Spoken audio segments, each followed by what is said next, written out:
गौरीपुत्र गणेश भगवान की जय। बोलिए श्री शंकर पार्वती भगवान की जय। प्रिय मित्रों, आज सावन मास का मंगलवार है और सावन मास के प्रत्येक मंगलवार को माँ मंगला गौरी का व्रत रखा जाता है। आज के दिन मंगला गौरी व्रत की कथा को सुनने से पति की लंबी आयु और संतान प्राप्ति होती है। इस व्रत को करने से माता पार्वती सदा सौभाग्यवती रहने का आशीर्वाद प्रदान करती है। देवी गौरी का यह व्रत मंगला गौरी के नाम से विख्यात है। जिस प्रकार माता पार्वती ने भगवान शिव को पाने हेतु कठोर तप किया था, उसी प्रकार स्त्रियां इस व्रत को करके और इसकी कथा को सुनकर अपने पति की लंबी आयु का आशीर्वाद तथा घर में खुशहाली और धन धान्य की प्राप्ति के लिए करती है। तो आज मैं आपको सुना रही हूँ माँ मंगला गौरी की बड़ी ही दुर्लभ कथा। तो इस कथा को सच्ची श्रद्धा और प्रसन्नचित मन से पूरा अवश्य सुनिए। एक गांव में एक बुढ़िया माई रहती थी। बुढ़िया माई का एक बेटा था जिसका नाम भोला था। उसकी एक सुंदर पत्नी थी जिसका नाम रूपा था। भोला अपनी माँ का बहुत ख्याल रखता था। बहू भी बहुत सीधी सादी थी, लेकिन बुढ़िया माई दिन रात अपने बहू से झगड़ा लड़ाई किया करती थी। एक दिन बुढ़िया माई ने घर आकर बताया, बहू सुन, मैं शिव जी के मंदिर से आ रही हूँ। वहाँ सब बातें कर रहे थे कि यदि सावन के सोमवार का व्रत कर अगले दिन मंगल को मंगला गौरी का व्रत किया जाए तो भोले बाबा और माता पार्वती की कृपा से तुझे बेटा हो सकता है। तब रूपा ने कहा, लेकिन माँ जी, मैं तो केवल सोमवार का व्रत करती हूँ। अब आप कह रही हैं तो इस बार मैं दोनों व्रत करूंगी। बुढ़िया माई केवल उसे परेशान और भूखा रखने के लिए यह सब कह रही थी। उसने आगे कहा, अरे ऐसे व्रत नहीं करना है। दोनों दिन कुएं से 7 घड़े पानी शिवलिंग पर चढ़ाना है। रूपा यह सुनकर परेशान हो गई और उसने कहा, माँ जी, मैंने तो यह सब करते किसी को नहीं देखा है। यह सुनकर बुढ़िया माई को क्रोध आ गया। उन्होंने कहा, मैं क्या झूठ बोल रही हूँ? यह केवल संतान प्राप्ति का उपाय है जो तुझे ही करना पड़ेगा। यह सुनकर रूपा चुप हो जाती है। कुछ दिन बाद सावन शुरू हो जाता है। रूपा ने पहले सोमवार को सुबह पूजा पाठ का व्रत शुरू किया और 7 घड़े पानी कुएं से भरकर शिव जी पर चढ़ा दिया। कुआं मंदिर से काफी दूर था, इसलिए उसे काफी समय लग गया। यह सब करने में शाम हो गई। जब रूपा वापस आई तो देखा भोला बहुत गुस्से में घर के बाहर बैठा है। रूपा के पूछने पर उसने गुस्से में कहा, कहाँ चली गई थी? इतनी देर लगती है जल चढ़ाने में? घर में मेरी माँ भूखी बैठी है और तू घूम घूम कर पूरा गांव देख रही है। ये कहकर भोला ने उसे मारा। रूपा मार खाकर बिना कुछ खाए सो गई। अगले दिन उसकी सास ने कहा, बहू, आज फिर से तुझे जल चढ़ाना है। यह सुनकर रूपा ने कहा, माँ जी, कल से मैंने कुछ खाया नहीं है और इनके मार से मेरा पूरा शरीर दुख रहा है। आज मैं कलश कैसे उठा पाऊंगी? यह सुनकर बुढ़िया माई ने कहा, कुछ भी कर, लेकिन यह तो तुझे करना ही पड़ेगा। रूपा पूजा करने के लिए मंदिर में चली गई और पूजा करने के बाद वे कुएं पर आई। बड़ी मुश्किल से उसने पहला कलश भरा और चल दी, लेकिन कुछ दूर चलने पर वह गिर पड़ी और उसका मटका भी टूट गया। रूपा एक पेड़ के नीचे बैठकर रोने लगी। तभी वहां पर एक साध्वी आई और उसने कहा, बेटी क्यों रो रही हो? रूपा ने रोते हुए सारी बात बता दी।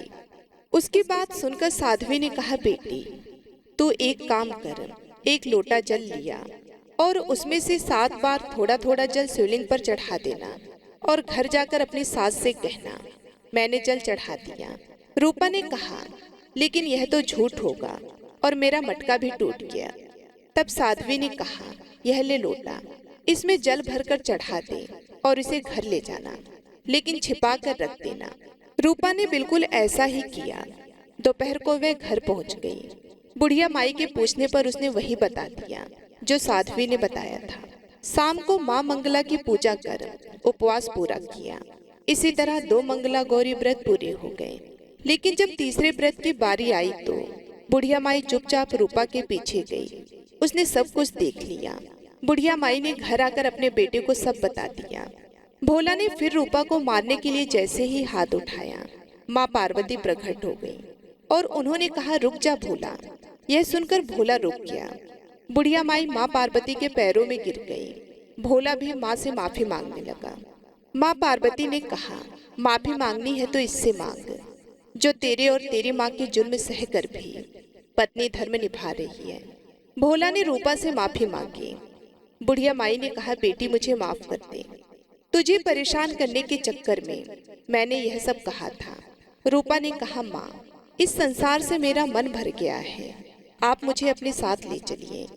तब पार्वती जी ने कहा, ठीक है, आज से तो मेरी कृपा से जंगल में एक आश्रम बनाकर भक्ति करेगी, लेकिन इन दोनों को सजा मिलेगी।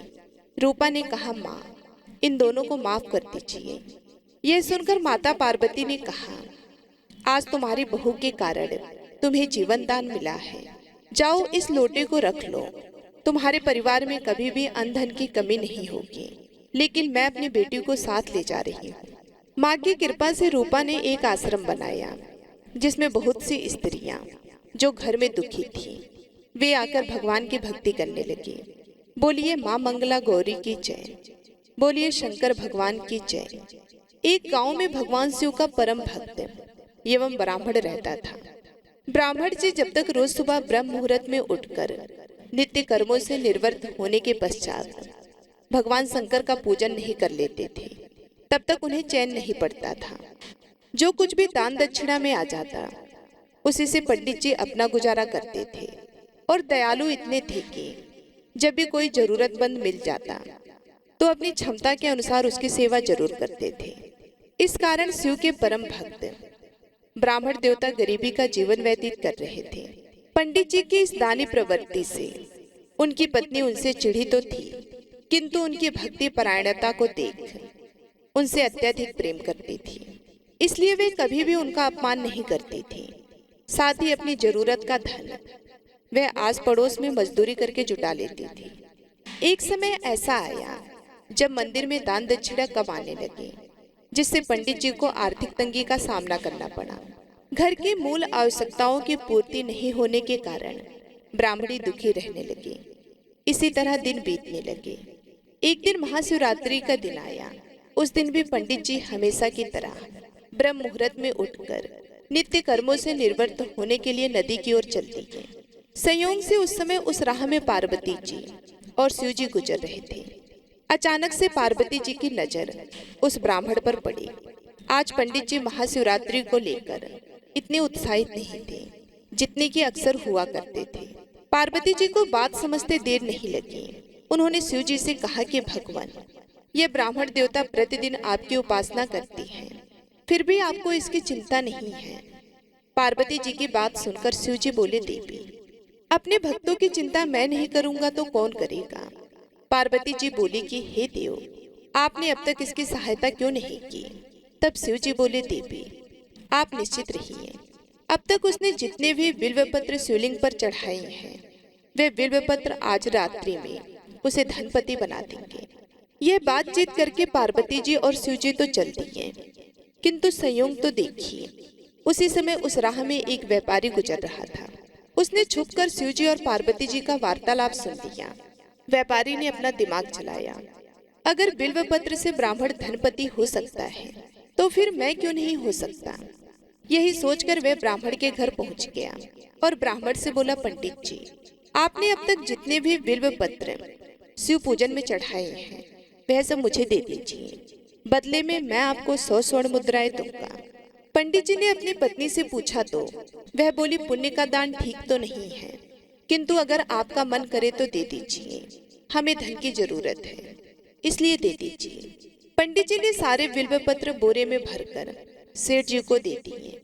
अब सेठ जी बिल्वपत्र बोरे में भरकर मंदिर में पहुंच गए और शिवलिंग पर चढ़ाकर देखने लगे कि कब शिव जी कृपा करेंगे और कब वह धनपति बन जाएगा। प्रतीक्षा करते करते सेठ जी को आधी रात हो गई। सेठ जी चमत्कार देखने के लिए बहुत उतावले हो रहे थे। आखिर में तीसरा पहर गुजरने के बाद सेठ जी के सब्र का बांध टूट ही गया और क्रोध में आकर सेठ जी शिवलिंग को डांटने लगे। फिर अचानक ही चमत्कार हुआ। सेठ जी के हाथ शिवलिंग से ही चिपके रह गए। उन्होंने बहुत प्रयास किया, किंतु हाथ हिले तक नहीं। थक हार कर सेठ जी शिव जी से क्षमा याचना करने लगे। तो शिव जी बोले कि हे लोभी सेठ, जिस ब्राह्मण से तूने ये बिल्व पत्र खरीदे हैं उसे 1000 स्वर्ण मुद्राएं दे, तब जाकर तेरे हाथ छूटेंगे। प्रातःकाल जब पंडित जी पूजन के लिए आए तो उन्होंने देखा कि सेठ जी के हाथ शिवलिंग से चिपके हुए हैं और सेठ जी रो रहे हैं। उन्होंने पूछा तो सेठ बोला, पंडित जी शीघ्रता से मेरे बेटे को 1000 स्वर्ण मुद्राएं लेकर मंदिर आने को कहिए। पंडित जी ने सेठ के बेटे को बुलाया और सेठ ने वह स्वर्ण मुद्राएं ब्राह्मण को दिलवा दी। तब जाकर सेठ के हाथ शिवलिंग से छूटी। यह देखकर पार्वती जी शिव जी से पूछती हैं कि हे नाथ, आपने अब तक अपने भक्त को कोई धन नहीं दिया। शिव जी बोली, देवी मेरे पास कहाँ धन है जो मैं दूंगा, किंतु मेरा भक्त अब गरीब नहीं है, यह तुम स्वयं देख लो। जैसी कृपा भगवान शिव और माता पार्वती ने उस ब्राह्मण पर की, ऐसी ही कृपा भगवान हम सब पर करें। बोलिए शंकर पार्वती भगवान की जय। आइए अब मनोकामनाओं को पूरी करने वाली दूसरी कथा को सुनते हैं। इस कथा को सुनने से ही व्रत संपूर्ण माना जाता है, तो इस कथा को बड़ी श्रद्धा और प्रसन्नचित मन से पूरा जरूर सुनिएगा। नारद जी एक बार भोलेनाथ जी की स्तुति करके पूछा कि प्रभु, आपको प्रसन्न करने के लिए सबसे उत्तम और सुलभ साधन क्या है? हे त्रिलोकीनाथ, आप तो निर्विकार और निष्काम हैं, आप सहज ही प्रसन्न हो जाती हैं। फिर भी मेरी जानने की इच्छा है कि आपको क्या प्रिय है। तब शिव जी बोले, नारद जी वैसे तो मुझे भक्त के भाव सबसे प्रिय हैं, फिर भी आपने पूछा है तो मैं आपको बताता हूँ। मुझे जल के साथ साथ बिल्व पत्र बहुत प्रिय हैं। जो अखंड बिल्व पत्र मुझे श्रद्धा से अर्पित करते हैं, मैं उन्हें अपने लोक में स्थान देता हूँ। नारद जी भगवान शंकर और माता पार्वती की वंदना कर अपने लोक को चले गए। उनके जाने के पश्चात पार्वती जी ने शिव जी से पूछा कि हे प्रभु, मेरी यह जानने की बड़ी तीव्र इच्छा हो रही है कि आपको बेलपत्र इतने प्रिय क्यों हैं? कृपया करके मेरी जिज्ञासा को शांत करिए। तब शिव जी बोले, हे शिवे, बिल्व के पत्ते मेरी जटा के समान हैं। उसका त्रिपत्र यानी 3 पत्ते ऋग्वेद, यजुर्वेद और सामवेद है। शाखाएं समस्त शास्त्रों का स्वरूप है। बिल्व वृक्ष को आप पृथ्वी का कल्प वृक्ष समझें, जो ब्रह्मा विष्णु शिव स्वरूप है। हे पार्वती, स्वयं महालक्ष्मी ने शैल पर्वत पर बिल्व रूप में जन्म लिया था। इस कारण भी बेल का वृक्ष मेरे लिए अति प्रिय है। महालक्ष्मी ने बिल्व का रूप धरा, यह सुनकर पार्वती जी कौतूहल में पड़ गई। पार्वती जी कौतूहल से उपजी, जिज्ञासा को रोक नहीं पाई। उन्होंने पूछा, देवी लक्ष्मी ने आखिर बिल्व वृक्ष का रूप क्यों लिया? आप यह कथा विस्तार से कहें। भोलेनाथ ने देवी पार्वती को कथा सुनाना शुरू किया और कहा कि हे देवी, सतयुग में ज्योति रूप में मेरे अंश का रामेश्वर लिंग था। ब्रह्मा आदि देवों ने उसका विधिवत पूजन अर्चन किया था। इसका परिणाम ये हुआ कि मेरे अनुग्रह से वाणी देवी सबकी प्रिय हो गई। वे भगवान विष्णु को सतत प्रिय हो गई। मेरे प्रभाव से भगवान केशव के मन में वाग देवी के लिए जितनी प्रीत उपजी हुई, वह स्वयं लक्ष्मी जी को नहीं भाई। लक्ष्मी देवी का श्री हरि के प्रति मन में कुछ दुराव पैदा हो गया। वह चिंतित और रुष्ट होकर चुपचाप परम उत्तम श्री शैल पर्वत पर चली गई। वहां उन्होंने तप करने का निर्णय किया और उत्तम स्थान का चयन करने लगे। महालक्ष्मी ने उत्तम स्थान का निश्चय करके मेरे लिंग विग्रह की उग्र तपस्या प्रारंभ कर दी। उनकी तपस्या कठोरतम होती जा रही थी। हे परमेश्वरी, कुछ समय बाद महालक्ष्मी जी ने मेरे लिंग विग्रह से थोड़ी देर में एक वृक्ष का रूप धारण कर लिया। अपने पत्तों और पुष्पों द्वारा निरंतर मेरा पूजन करने लगे। इस तरह महालक्ष्मी ने 1 करोड़ वर्ष तक घोर आराधना की। अंततः उन्हें मेरा अनुग्रह प्राप्त हुआ। मैं वहां प्रकट हुआ और देवी से इस घोर तप की आकांक्षा पूछकर वरदान देने को तैयार हुआ। महालक्ष्मी जी ने मांगा कि श्री हरि के हृदय में मेरे प्रभाव से वाग देवी के लिए जो स्नेह हुआ है वह समाप्त हो जाए। ब्रह्मा जी बोले, मैंने महालक्ष्मी को समझाया कि श्री हरि के हृदय में आपके अतिरिक्त किसी और के लिए कोई प्रेम नहीं है। वाग देवी के प्रति उनका प्रेम नहीं, अपितु श्रद्धा है। यह सुनकर लक्ष्मी जी प्रसन्न हो गई और पुनः श्री विष्णु के हृदय में स्थित होकर निरंतर उनके साथ विहार करने लगी। हे पार्वती, महालक्ष्मी के हृदय का एक बड़ा विकार इस प्रकार दूर हुआ था। इस कारण हरिप्रिया उसे वृक्ष रूप में सर्वदा अतिशय भक्ति से भरकर यत्न पूर्वक मेरी पूजा करने लगी। हे पार्वती, इसी कारण बिल्व का वृक्ष, उसके पत्ते, फल फूल आदि मुझे बहुत प्रिय हैं। मैं निर्जन स्थान में बिल्व वृक्ष के पत्ते और फल फूलों को खाकर उसमें रहता हूँ, इसमें तनिक भी संदेह नहीं है। बिल्व पत्र, बिल्व फूल, बिल्व वृक्ष अथवा बिल्व काष्ठ के चंदन से जो मेरा पूजन करता है वह भक्त मेरा प्रिय है। बिल्व वृक्ष को शिव के समान ही समझे, वह मेरा शरीर है। जो बिल्व के पत्ते पे मेरा नाम अंकित करके मुझे अर्पित करता है, मैं उसे सभी पापों से मुक्त करके अपने लोक में स्थान देता हूँ। हे देवी, उस व्यक्ति को स्वयं लक्ष्मी जी भी नमस्कार करती हैं जो बिल्व से मेरा पूजन करती हैं। जो बिल्व मूल में प्राण छोड़ता है उसको रुद्रदेह प्राप्त होता है और ऐसे मनुष्य पर सदैव ही माँ लक्ष्मी की कृपा रहती है और साथ ही साथ भगवान नारायण की भी कृपा उसको सदैव प्राप्त होती है। आइए अब मंगलवार व्रत की कथा को भी सुनेंगे। तो आप सभी लोग बड़ी ही श्रद्धा और प्रसन्नचित मन से इन कथाओं को पूरा अवश्य सुनिए। बोलिए सियावर रामचंद्र की जय। आइए अब मनोकामनाओं की पूर्ति करने वाले मंगलवार व्रत कथा को सुनते हैं। ऋषि नगर में केशवदत्त ब्राह्मण अपनी पत्नी अंजलि के साथ रहता था। केशवदत्त के घर में धन संपत्ति की कोई कमी नहीं थी।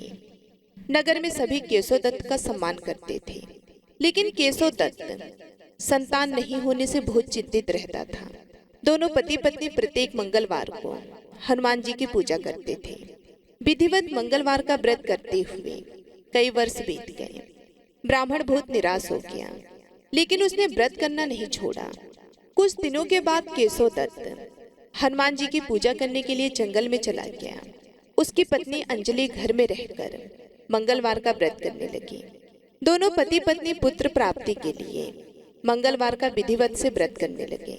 अंजलि ने अगले मंगलवार को व्रत किया, लेकिन किसी कारणवश उस दिन अंजलि हनुमान जी का भोग नहीं लगा सकी और उस दिन वे सूर्यास्त के बाद भूखी ही सो गई। अगले मंगलवार को हनुमान जी को भोग लगाए बिना उसने भोजन नहीं करने का प्रण कर लिया।